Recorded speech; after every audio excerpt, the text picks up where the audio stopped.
നമസ്കാരം. ഷെവർലെറ്റിൻ്റെ തവേര വാഹനം കൈകാര്യം ചെയ്യുന്ന ഒത്തിരി പേര് ചോദിക്കുന്ന കാര്യമുണ്ട്. തവേരയുടെ ഗിയർ ബോക്സ് റിപ്പയർ ചെയ്യുവാനായിട്ട് ചാർജ് കൂടുതലാണ്. പലരും മനസ്സിലാക്കാതെ പോകുന്നൊരു കാര്യമെന്ന് പറയുന്നത് തവേരയുടെ ഗിയർ ബോക്സ് റിപ്പയറിംഗ് കോസ്റ്റ് എന്ന് പറയുന്നത് ആ വാഹനത്തിൻ്റെ മെയിൻ്റനൻസ്, അതായത് ആ ഗിയർ ബോക്സിൻ്റെ പണിക്കനുസരിച്ചാണ് അതിൻ്റെ മെയിൻ്റനൻസ് കോസ്റ്റ് കൂടുകയും കുറയുകയൊക്കെ ചെയ്യുന്നത്.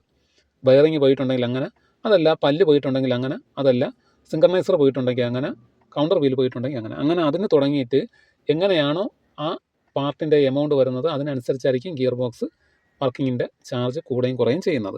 2 ടൈപ്പ് ഗിയർ ബോക്സ് നിലവിൽ തവേരയ്ക്ക് വരുന്നുണ്ട്, എൽ ടിക്കും എൽ എസിനും.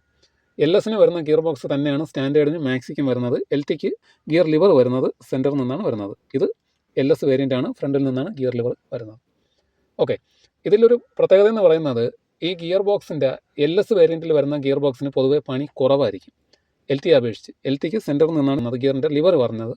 പക്ഷേ ഇതിൻ്റെ ഒരു പ്രശ്നം എന്ന് പറയുന്നത് പെട്ടെന്ന് എൽ ടിയുടെ ഗിയർ ലിവർ കംപ്ലയിൻറ്റ് വരും. പരിചയമില്ലാത്തവർ ഈ വാഹനം കൈകാര്യം ചെയ്യുന്നുണ്ടെങ്കിൽ ആ ഗിയർ ബോക്സ് പെട്ടെന്ന് കംപ്ലയിൻറ്റ് വരും. ഗിയർ ബോക്സ് കംപ്ലയിൻറ്റ് വരുന്നത് കൂടാതെ തന്നെ എൽ ടിയുടെ ഗിയർ ലിവർ, ഈ ലിവറിന് പ്ലേയും കൂടുതലാണ്. ഇതിപ്പോൾ എൽ എസിൻ്റെ ഗിയർ ലിവറാണ്, ഇത്തിരി ടൈറ്റാണ്, നമ്മൾ വലിക്കുമ്പോഴറിയാൻ പറ്റും ഇത്തിരി ടൈറ്റാണ്. പക്ഷേ അതേസമയം എൽ ടിയുടെ ഗിയർ ബോക്സ് ടൈറ്റ് ആയിരിക്കത്തില്ല, പിന്നെ അതുപോലെ തന്നെ ലിവറിന് പ്ലേയും കൂടുതലാണ്. ഓക്കെ, അപ്പം എൽ ടിയുടെ ഗിയർ ബോക്സിനും പണി വരാം, എൽ എസിൻ്റെ ഗിയർ ബോക്സിനും പണി വരാം. പക്ഷേ കോസ്റ്റ് എന്ന് പറയുന്നത് നമ്മുടെ വാഹനത്തിൻ്റെ ഗിയർ ബോക്സിൻ്റെ പാർട്ടുകളുടെ കംപ്ലയിൻറ്റിനനുസരിച്ചാണ് അതിൻ്റെ മെക്കാനിക്കൽ കോസ്റ്റ് എമൗണ്ട് വരുന്നത്. ഓക്കെ, അപ്പോൾ അത് പ്രധാനമായിട്ടും നമ്മൾ അറിഞ്ഞിരിക്കേണ്ടതാണ്. 2 കാര്യങ്ങളിൽ പ്രോപ്പറായിട്ട് ശ്രദ്ധിക്കണം. പരിചയമില്ലാത്തവർക്ക് വാഹനം കൊടുത്തു കഴിഞ്ഞാൽ, മറ്റുള്ള വാഹനം കൈകാര്യം ചെയ്യുന്ന ആ ഒരു രീതിയിൽ ഈ തവേര കൈകാര്യം ചെയ്ത് കഴിഞ്ഞാൽ പെട്ടെന്ന് പണികൾ വരും. നമ്മൾ സൂക്ഷിച്ച് നോക്കിയും കണ്ടുമൊക്കെ ഓടിക്കഴിഞ്ഞ് പ്രോപ്പറായിട്ട് ഓയിലും ഒക്കെ മാറി അടിപൊളിയായിട്ട് ഓടിക്കഴിഞ്ഞാൽ, പ്രോപ്പറായിട്ട് ഓയിലൊക്കെ മാറിയിട്ട് നല്ല രീതിയിൽ കൈകാര്യം ചെയ്ത് കഴിഞ്ഞാൽ എത്ര നാൾ വേണോ പോകും.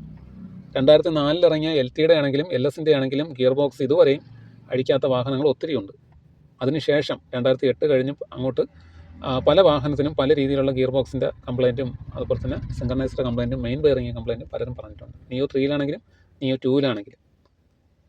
അപ്പോൾ നമ്മുടെ കൈകാര്യം ചെയ്യുന്ന രീതിക്ക് അനുസരിച്ചാണ് പാർട്ടുകളുടെ ലൈഫ് കൂടുകയും കുറയുകയൊക്കെ ചെയ്യുന്നത്. പരമാവധി ശ്രദ്ധിക്കണം. എമൗണ്ടിൻ്റെ കാര്യം നമുക്ക് വ്യക്തമായിട്ട് പറയാൻ പറ്റില്ല. പാർട്ടിൻ്റെ ആ ഒരു കംപ്ലയിൻറ്റിനനുസരിച്ചാണ് ഗിയർ ബോക്സിൻ്റെ ആ ഒരു റിപ്പയറിംഗ് കോസ്റ്റ് കൂടുകയും കുറയുകയും ചെയ്യുന്നത്. അത് ശ്രദ്ധിച്ചാൽ മതിയാകും. ഓക്കെ.